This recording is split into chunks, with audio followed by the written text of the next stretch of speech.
Okay, right, we're back again. More explosions, more Muslims, more drama. It never ends. So, not to worry if you miss any stories, they'll circle back around again. Okay, let's just get into it and find out what the heck is going on in these places, because just the headline alone to me was pretty oxymoronic, and the rest of it's just moronic, quite frankly. But let's have a look. Pakistan, this is Reuters, by the way. I'll include the link afterwards. So Pakistan blast kills 6 and wounds 13 at pro-Palestinian rally. That's the bit that threw me off the scent, I think. Okay, let me just make this text bigger. Oh, by the way, hang on, let me scoot back to the live stream page. I can't anyway. I need to double check that people can hear me, but my computer, that's why. Okay, let's see. Can you hear me, by the way? Please don't do it to me, because I have to edit the whole video otherwise. Okay, I'm just going to sit here and wait then. Can everybody hear me? Brilliant. Okay, welcome. We're going to have a look at what's happening in Pakistan. And I'm going to start from the top. Okay, let's find out. So 6 people dead and 13 wounded in Pakistan as a blast goes off at a pro-Palestinian rally. Let's find out what's going on. A bomb blast killed 6 people on Friday at a pro-Palestinian rally in southwest Pakistan, wounding 13, including the leader of a hardline religious party that organized the event, police said. But there was no immediate claim of responsibility. I've actually heard some claims of responsibility, so maybe I'll look for those in a minute. The motorcycle bomb exploded as people dispersed at the end of the rally held in the city of Chaman near the Afghan border in the province of Balochistan. The region's police chief Jafar Khan told Reuters by telephone. He added that the bombing also wounded Maulana Abdul Qadir Looni, a cleric and leader of the religious party, which has a history of supporting Afghan Taliban militants. So the mineral-rich province bordering Iran and Afghanistan has long been convulsed by a nationalists' insurgency seeking a greater share in the profits from exploitation of regional resources. Other operators include Islamist militants linked to the Afghan and local Taliban, as well as the Islamic State group. I knew they'd get a look in somewhere. The province is home to the newly expanded Gwadar Deepwater Port, the centerpiece of a planned $65 billion investment in China's Belt and Road Initiative economic corridor.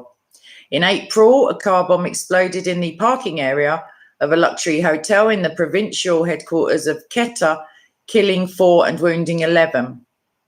China's envoy to Pakistan, who'd been staying at the hotel, was, however, away at the time.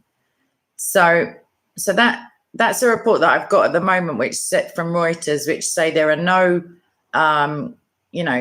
groups claiming responsibility. Although when I was reading up on this, I am sure that I read that it was claimed by the Taliban. I'm just looking for the source. If I don't find it, I will, because there are so many. This is the thing. If you search, literally, if you put into a search engine Pakistan bomb, I mean, it's a lottery basically, because it's not an uncommon event. So I found the correct story. So let's, or another search result for the correct story. Let's see what this one says, just to try to clarify some of those details that we just read. So Islamabad, Pakistan, this is reported as of today.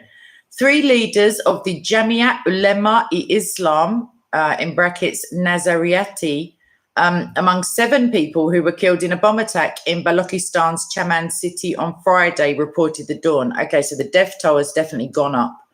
And 3 of the dead include leaders of this Jamiat Ulema-e-Islam, in brackets Nazariyati, I have no clue either, party. Senior local police official Ahmad Mohiuddin, said explosives were packed into a motorbike parked near the vehicle of a religious leader taking part in the rally, reported Geo News. As per Dawn, the first reporters in this article, JUI-N's Naib Emir, oh my gosh. Anyway, this dude, Maulana Abdul Qadir Looney, who according to officials was the target of the attackers, merely suffered injuries in the bombing. So he's been named, at least by this report, as the target, and by these officials who've reported that.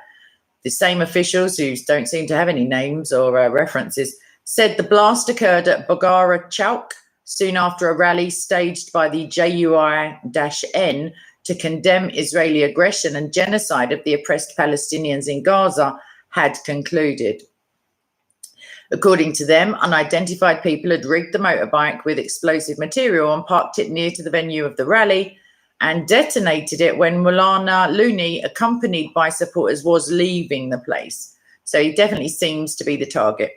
And actually, they agree with me, because the next line is, it seems the target of the blast was Maulana Looney, as the IED planted in the motorcycle was detonated with a remote control soon after he left the rally venue, a senior police official said, echoing, therefore, the Dawn's report that I cited at the top. The bomb attack took place hours after Pakistan's Foreign Minister Shah Mahmood Qureshi welcomed a ceasefire between Israel and the Hamas militant group that rules Gaza. Pakistan wants a peaceful resolution of the Palestine issue, I read here. The brutal fighting between the two countries killed at least 243 Palestinians, including 66 children. Also 12 Israelis, including 2 children, and 1 Indian national, as reported by Al Jazeera. Demonstrators in Chemman could be seen waving flags that said Free Palestine, while a major road connecting the capital Islamabad to the neighbouring city of Rawalpindi was blocked, as reported by Geo News. And then it just references again this April 22nd bombing with 3 casualties and 13 others wounded. So again, this report doesn't cite Hamas, but I'm pretty, the Taliban. I'm pretty positive that's what I read. So rather than me just scroll through every news report that I can see, I will just include that, and I will obviously come on and negate it if I find that I'm speaking in error. Cherokee, how you doing, lovey?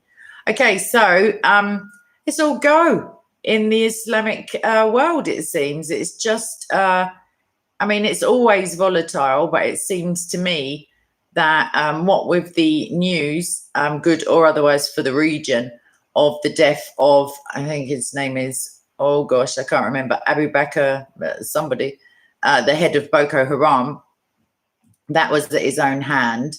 And now we have at least targeting of a religious party leader, and the unfortunate deaths of those around him without the target even being affected other than wounded. It doesn't say seriously wounded, so I imagine that is the case, in fact. So what's next? I mean, I wouldn't like to say bad luck comes in threes, because Islam, of course, says say not 3. But yeah, just watch this space, because I'll be definitely letting you know. Yeah, bombs seem to be making a comeback, as it were. There are trends. It's ridiculous, but there are definitely trends in these, religiously motivated attacks. And Pakistan is big in the game when it comes to a bomb or two. So, yeah, I just thought I'd come on and let you know. I did have another stream planned, so I will do that shortly, I would say. Yeah, in fact, I'll schedule that the moment I come away from here. And yeah, I just wanted to go over some stuff that's come out of America that I found pretty interesting, and it resonated with me. Yeah, somebody's saying in the chat, ISIS and Boko Haram leaders died in the same way, detonating themselves. Yeah, it's always the mark of a courageous man. I'm joking. Martyrdom for the sake of it. I don't believe there's any spiritual benefit in that, if you see what I mean. If you're martyred without recourse to changing your own mind, that's a different matter. Obviously, Christianity has martyrs, but I could be wrong, other than sectarian troubles and stuff like that. I don't recall any of the original, like the old school Christian martyrs, you know, running in somewhere and blowing themselves up, or like it achieves very little, actually. And this Boko Haram guy also, unfortunately, what it does is just open up a vacuum. And now the fighting between the IS supported ISWAP and Boko Haram can now really get to grips. And let's not any of us forget the Fulani militants, because I'm sure they're going to be quite interested in squabbling over supremacy within the region. Whilst we're all at it, trying to work out who's who, let's just pray for the Christians, because they, of course, are going to suffer regardless of who is in charge, as long as they are jihadis and as long as they are militants and as long as they are, quite frankly, nutters. The guy who just blew himself up, quite comically now I think of it, I watched footage of him. It's on my channel, I think, unless it's been struck off by YouTube. Something was. It may be that, actually. But yeah, screaming, saying quite coldly, actually, kill, kill, kill, kill, kill. I don't know who his speechwriter was, but yeah, he got to the crux of the matter quite quickly. And it was Christians in general, you'll be pleased to know. Not just anyone who got in his way, but just for the sake of loving Jesus. According to this guy, who's now blown himself up like a complete coward when confronted with his jihadi rivals. You couldn't make this crap up. But yeah, according to him, he's sadly no longer around to defend his views. Yeah, Christians deserve to die, basically. Which is ironic, because everybody deserves to die, because it's the wages of sin. However, we, less than other people, are not under that. We're not under that arrangement. We will live eternally in him. We live in him as we die with him. We die to the self and we live in Christ.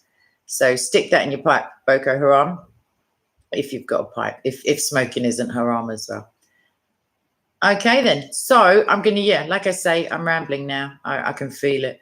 I'm going to end this stream, schedule a new one, and speak about some stuff that AG Barr has discussed or put out, some sort of press release in the United States of America. Okay, I will see you all again really soon, like probably 20 minutes or so. So grab yourself a cup of tea / coffee / wine. I don't know what time it is for you, and or Weetabix or whatever you're doing. Just be ready in 20, really. I'll see you soon. Bye.